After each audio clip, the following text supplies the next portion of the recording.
মুস্তাফিজকে আইপিএলে খেলে এখনো শেখার কিছু নাই। মুস্তাফিজ আইপিএলে খেললে কোনো কিছুই শিখতে পারবে না, এমনটাই মন্তব্য করলেন বিসিবির অপারেশন কমিটির চেয়ারম্যান জালাল ইউনুস। হঠাৎ তিনি সংবাদ সম্মেলনে এসে এমন বেফাস মন্তব্য করলেন।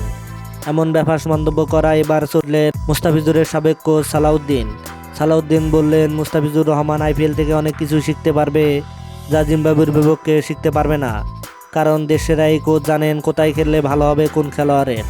সকল খেলোয়াড়ের গুণগান তার জানা, তাই তো মুস্তাফিজকে আইপিএলেই খেলার পরামর্শ দিয়েছেন তিনি। কিন্তু জালাল ইউনুসের এমন বক্তব্যে তিনি বলেছেন, আমি খুবই মর্মাহত। জালাল ইউনুসের মতো একজন সিনিয়র লোক এমন কথা কিভাবে বলে, এটা খুবই হাস্যকর, আল্লাহ আমাকে মাফ করুক। হাসি হাসি করে এই কথা বলেন কোচ সালাউদ্দিন। সালাউদ্দিন মুস্তাফিজুরের সবসময় ভালো চায়, তাই তো মুস্তাফিজুর রহমানকে আইপিএলে খেলার জন্যই তিনি পরামর্শ দিচ্ছেন।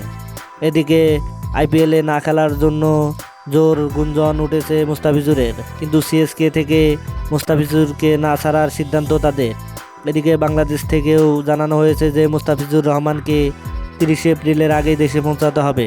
মুস্তাফিজুর রহমান সিএসকের প্রধান ভরসা হয়ে দাঁড়িয়েছেন, কিন্তু এখন হঠাৎ বাংলাদেশে চলে আসলে দলটাও পড়ে যাবে বিপদে। এদিকে মুস্তাফিজুর রহমানকে নিয়ে জালাল ইউনুসের বক্তব্য আপনি কি চোখে দেখছেন? তাহলে অবশ্যই আপনার মূল্যবান মতামত আমাদের কমেন্ট বক্সে জানিয়ে দিবেন। ধন্যবাদ, আল্লাহ হাফেজ।